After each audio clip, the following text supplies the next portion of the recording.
My dear viewers, welcome to TJ classes. Actually कुछ ऐसी बहुत जरूरी काम अर्जेंट वर्क था, इसलिए मैं पीआईक्यू को एक्सटेंड नहीं कर पाया।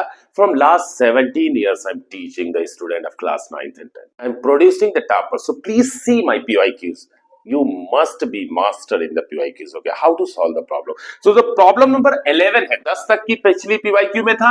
प्रॉब्लम नंबर 11 है, आप स्क्रीन पे देखते रहिए। क्वेश्चन है, प्रॉब्लम नंबर 11 है, a vertical pole 10 meter long cast a shadow of 5 meter on the ground. तो एक वर्टिकल पोल खड़ा कर दिया, वर्टिकल मतलब परपेंडिकुलर है, इसकी शैडो 5 मीटर है और ये 10 मीटर का लॉन्ग है। ठीक, यहाँ पे सन है तो ये इसकी शैडो बना रहा है 5 मीटर का। अब क्वेश्चन कह रहा है at the same time a tower cast a shadow of length 12.5 meter. At the same time कोई टावर है जिसकी शैडो है 12.5 मीटर, ये टावर है, ठीक है ना। तो टावर की कह रहा find the height of the tower. Height of the tower आपको बताना। ओके, ये एंगल क्या है?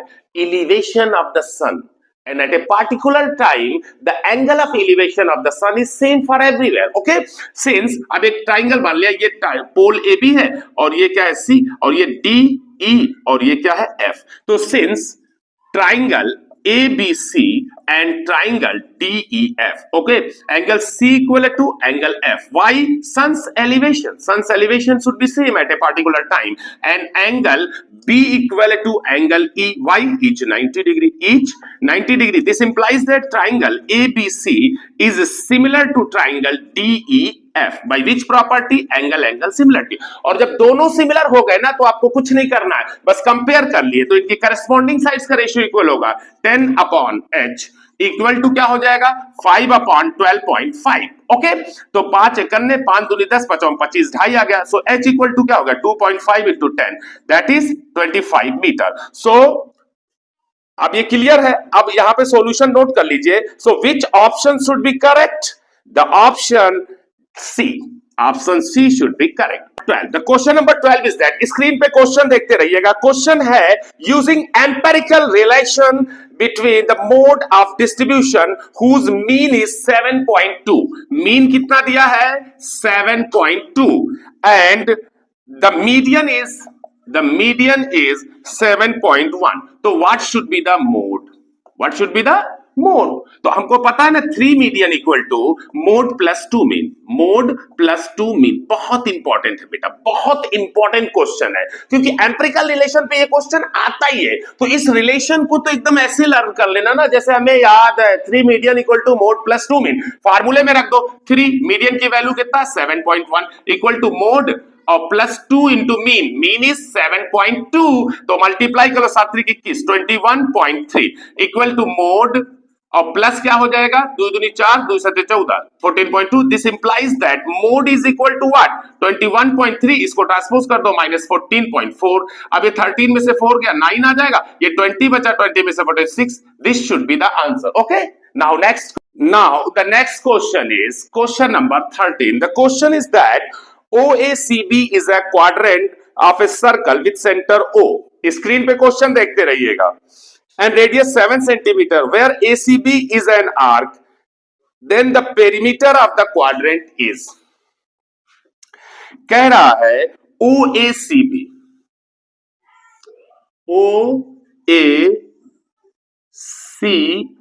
ये क्वाड्रेंट है with center O and radius 7 centimeter. ये रेडियस दिया है 7 सेंटीमीटर। अब कह रहा है where ACB is an arc. ACB ये क्या है आर्क। तो ऐसे पहले तो फिगर बनाना सीख लीजिए। ओके, अब कह रहा है then the perimeter of the quadrant, we have to find the perimeter. Then what is the definition of the perimeter? Total outer boundary. Total outer boundary, तो टोटल आउटर बाउंड्री में क्या होगा देखो, रेडियस OA प्लस OB, यानी 2 बार radius आ गई plus ये 1/4 of the circumference. Circumference क्या होता है 2πr, तो क्वाड्रेंट है तो उसका 1/4 हो गया, हाफ हो गया। तो 2 into R 7 plus 1/2 into pi 22/7 into R 7, ये कट गया। तो ये 2 11 7 दूनी 14 और प्लस 11 यानी कितना आ गया 25 centimetre. So which option should be correct? Option C. Okay, next question, that is question number 14. Screen पे क्वेश्चन देखिए. In the given figure PA and PB are two tangents to the circle with center O such that angle APB is 50 degree. Then the measure of angle OAB. OAB ये angle बता रहा है, बड़ा simple सा है. So which option should be correct? Okay, so the question is that आपको ये angle बताना है और मैंने आपको बता दिया. याद रखिएगा, टेंजेंट्स के बीच एंगल और रेडियाई के बीच एंगल का सम कितना होता है? 180 डिग्री. तो since angle APB plus angle AOB दोनों का सम कितना है? 180. So angle AOB equal to क्या हो जाएगा? 180 माइनस एंगल APB, और APB कितना दिया है? 50. कितना आ गया? 130 डिग्री. ये आ गया. अब एक बात बताओ, इन ट्राइंगल AOB, इस ट्राइंगल में OA equal to OB, that is radii.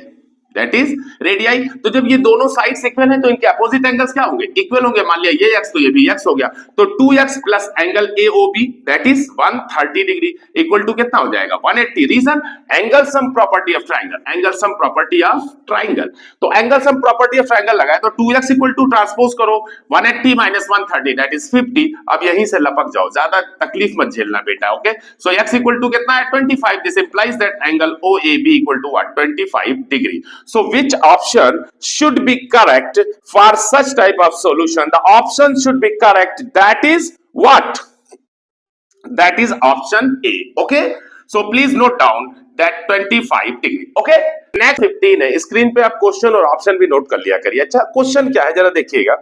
The length of the tangent drawn from a point P whose distance from the center of the circle is 25 centimeter. Okay.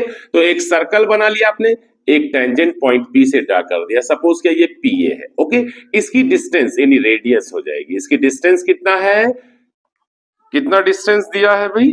25 centimetre from the centre. तो centre से इसकी distance 25 centimetre है and radius of the circle is 7 centimetre. Then what should be the length? तो अब एक बात बताओ, ये क्या है? Radius is always perpendicular to the tangent. That's why Pythagoras लगाओ तो सॉल्यूशन क्या हो जाएगा? By PGT. Pythagoras theorem. Pythagoras theorem से क्या होगा?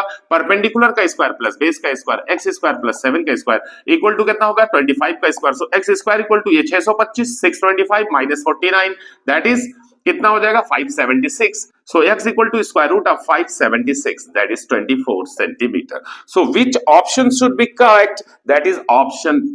Okay.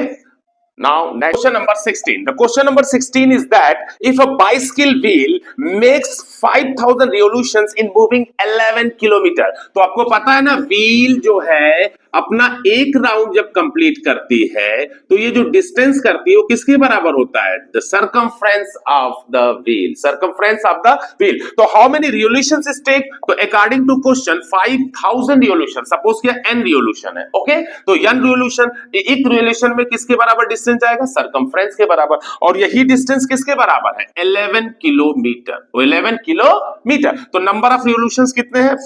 5000. कितने हैं? 5000 into 2 into 22 upon 7 into r equal to 11 kilometre को जरा मीटर में बदलिए तो 1000 से ये मीटर में आ गया. अब जरा सेंटीमीटर में 2 जीरो और बढ़ा दो क्योंकि रेडियस को सेंटीमीटर में फाइंड करेंगे. ओके, क्योंकि ऑप्शंस में सेंटीमीटर दिया. अब लपक के काटना शुरू करो. 1 2 3 1 2 3. अब 5 से इसको कट करो. 22 बचे 110 यानी 220 हो जाएगा. राइट, क्योंकि 22 बचे 110 हो गया. तो 5 से काटा 5 22 हो गया 110 और एक जीरो और आ गया 220. अब इससे काट दो 2 22 दहम्मा. अब 2 से काट दो 2 बचे. तो r अपॉन 7 इक्वल टू कितना आ गया? 5. सो r इक्वल टू 7 बचे 35 centimetre. So which option should be correct? Option B. Okay, now next. Now question number 17. Question number 17 है, स्क्रीन पे देखिए क्वेश्चन और ऑप्शन चेक करिए. लाली टॉसेस 2 कॉइन्स. तो 2 कॉइन्स का केस है. 2 कॉइन्स में क्या होंगे? Sample space. Head tail, tail head या टेल टेल, यानी total sample space. Total outcomes कितने हो सकते हैं? 4. अब क्वेश्चन कह रहा है the probability that she gets at most 1 head. At most यानी कम से कम एक हेड आना चाहिए. कम से कम एक हेड इसमें है, दोनों है तब भी कम से कम एक है. एक गरीब इसमें, एक गरीब इसमें है. तो probability at most 1 head equal to क्या हो जाएगा, टोटल 3 कंडीशंस है जिसमें एट मोस्ट अपॉन 4.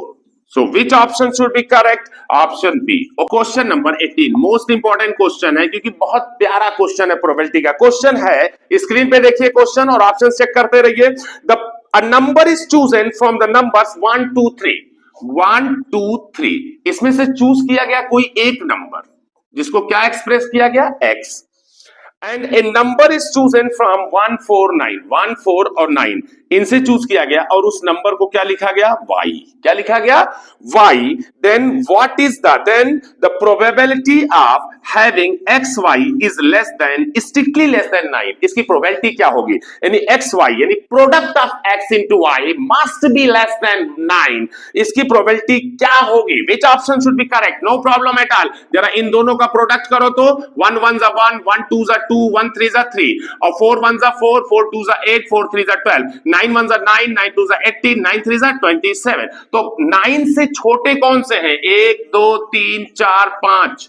ये 9 से छोटे, 9 तो 9 के बराबर हो जाएगा ना यार. तो कितने हो गए, 1 2 3 4 5. तो 5 अपॉन टोटल कितने हैं, 3 6 9 यानी 5 upon 9. So which option should be correct, option C. Okay, now next question. Question number 19 is from assertion and reason. Assertion और रीजन वाले में एक याद रखिएगा, अगर दोनों सही है, असर्शन भी सही है, रीजन भी सही है और रीजन उसका सही एक्सप्लेनेशन है तब तो ए, रीजन सही एक्सप्लेनेशन नहीं है तब तो बी, और सी ऑप्शन तब लगाएंगे, आप क्वेश्चन देखते रहिए स्क्रीन पे, सी तब लगाएंगे जब A is true but reason is false, और A is false but reason is true है तो डी ऑप्शन लगाएंगे. ठीक है ना, असर्शन और रीजन का. क्वेश्चन नंबर 19 देखिए, क्वेश्चन है, 2 प्लेयर सानिया एंड एहसान plays a tennis match. The probability of Sania winning a match is 0.79 and that of एहसान is, यानी सानिया की प्रोबेबिलिटी दिया है जीतने की 0.79 एंड दैट ऑफ एहसान, एहसान की प्रोबेबिलिटी क्या दिया है, मैंने ए से इस एहसान लिख लिया है 0.21. ठीक, दोनों का सम देखो 1 आ रहा ना, इसका मतलब ये तो करेक्ट है भाई. अब कह रहा है रीजन क्या दिया, the sum of probability of 2 complementary events. दोनों कॉम्प्लीमेंट्री इवेंट का सम कयामत तक क्या होगा, 1. यानी असर्शन भी सही है और रीजन भी सही है. So which option should be correct, A. Okay, now question number 20, assertion और रीजन का क्वेश्चन नंबर 20 है. अब ऑप्शन चेक करते रहिएगा सॉल्यूशन. क्वेश्चन है, a fair die is thrown once. Die, ludo ludo में डाई में क्या होता है, 1 डाई अगर आपने फेयरली ऐसे फेंक दिया तो क्या आता है, हम लोग तो हमेशा सोचते हैं 6 आ जाए यार ताकि कोई गोटी निकले. ठीक, तो 6 1 2 3 4 एंड 5 और 6, ये टोटल 6 सिंपल स्पेस हो सकते हैं. अब कह रहा है the probability of getting a prime number is 1/2. Prime number 2 है, 3 है, 5 है, तो probability of getting prime is equal to क्या होगा, 3/6, दैट इज 1/2. इसका मतलब असर्शन तो करेक्ट है. Okay, what is the reason, a natural number is a prime number if it has only 2 factor. Yes, क्या, एस. दुनिया का कोई भी नेचुरल नंबर एक प्राइम नंबर तब हो सकता है, what is prime number, a number which has only 2 factors, one and itself. तो ये कह रहा है if it has only 2 factor then reason is also correct. So which option should be correct, A. Okay, now section A is completed. अब इसके बाद next video में मैं स्टार्ट करूंगा section B. Okay, thank you, follow TJ classes.